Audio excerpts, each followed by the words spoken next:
अगर cyber crime की बात करूं तो सबसे पहले तो साइबर क्राइम है, दूसरा है डिजिटल अरेस्ट, तीसरा है शेयर ट्रेडिंग और कोई अदृश्य अगर हैशटैग है तो वो है बेरोजगारी।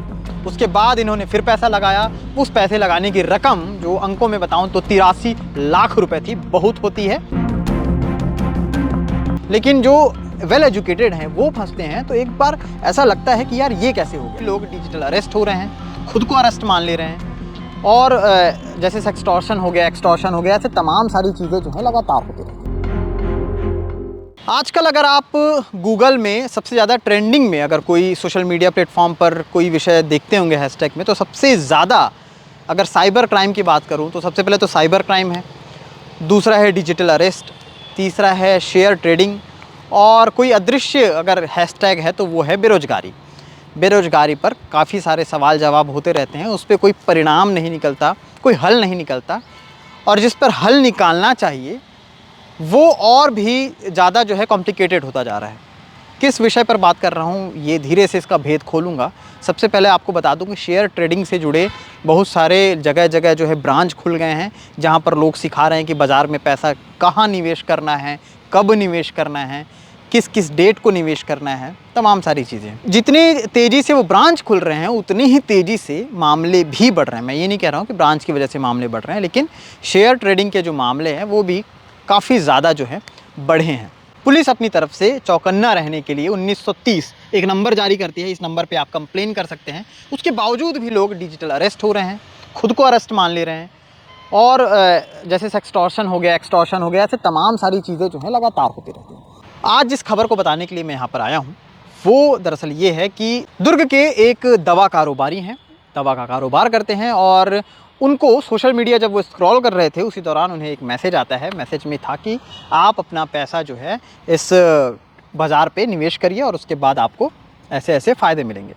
बाज़ार को छोड़िए, शेयर ट्रेडिंग को लेकर के किसी ने मैसेज किया था और उसके बाद भाई साहब ने उनसे साथ कनेक्ट होकर के उनकी बात में आ गए। और उसके बाद जो है क्या होता है, पहले किसी को झांसा देने के लिए, जैसे मछली को पकड़ने के लिए जो कांटे में जो आटा फंसाया जाता है या फिर जो केचुआ होता है, जिसे छत्तीसगढ़ी में गेंगरवा बोलते हैं, वैसा फंसाया जाता है, बिल्कुल उसी तरह से ये जाल फेंकते हैं। और जाल फेंकने के बाद पहले जो है जब कोई व्यक्ति निवेश करता है तो उसको फ़ायदा पहुंचाने के लिए, ताकि वो आपके साथ कनेक्टिविटी से बना रहे सामने वाले के साथ, तो वो जो है कुछ पैसे दे देते हैं लाभ के तौर पे। सामने वाले को लगता है कि भाई लाभ तो हो रहा है, बस इसी लाभ में फंस करके वो ज़्यादा पैसा लगाते हैं ज़्यादा मुनाफे के लिए और उसके बाद फंस जाते हैं।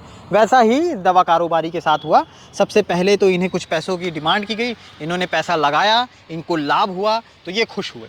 उसके बाद इन्होंने फिर पैसा लगाया। उस पैसे लगाने की रकम जो अंकों में बताऊं तो 83 लाख रुपए थी। बहुत होती है आजकल। ऐसा समय है, किसी से पैसा मांगने जाएं, अगर आपको कोई स्टार्टअप करना है, कुछ बड़ा कुछ बनाना है, कुछ काम है, ज़रूरी काम है, किसी का इलाज कराना है, किसी से पैसा लेना है तो पैसा नहीं निकलेगा।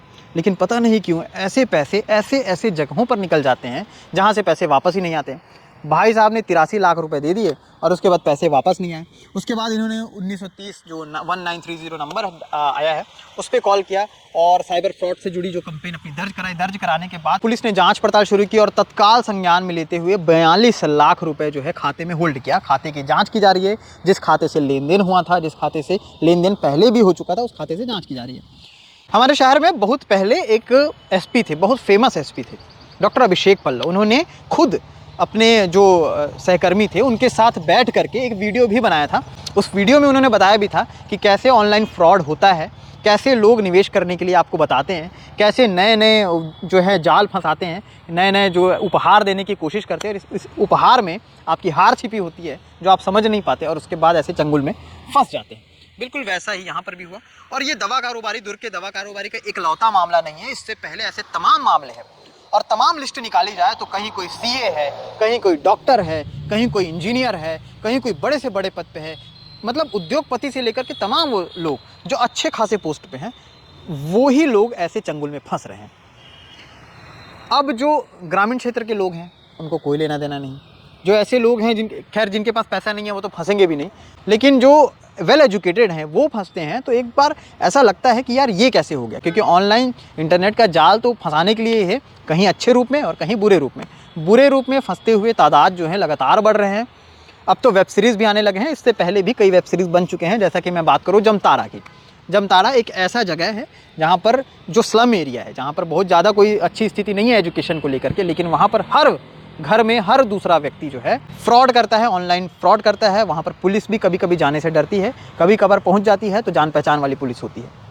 तमाम सारी खबरें हैं। खबरों को बताने का तात्पर्य ये था कि आए दिन जो है डिजिटल अरेस्ट की एक खबर मैं हाल ही में एक बड़े पोर्टल में फिर पढ़ रहा था कि एक लड़का जो है 48 घंटे रोता रहा अपने आप को, उसको लगा था किसी ने डिजिटल अरेस्ट कर लिया। अब डिजिटल अरेस्ट जैसा कोई कानून में कोई शब्द है ही नहीं, पुलिस पहले ही बोल चुकी है, उसके बावजूद भी ये शब्द जो है उछाल मार रहा है। अब ये धीरे धीरे जो है इसके रेशियो जो है इस क्राइम के, साइबर क्राइम के रेशियो जो है बढ़ रहे हैं। जब से साइबर क्राइम, साइबर थाने गठित हुए हैं, एक तरफ पकड़े भी जा रहे हैं, एक तरफ मामले भी बढ़ रहे हैं। पता नहीं मामलों को बढ़ता देख लोग सतर्क क्यों नहीं होते।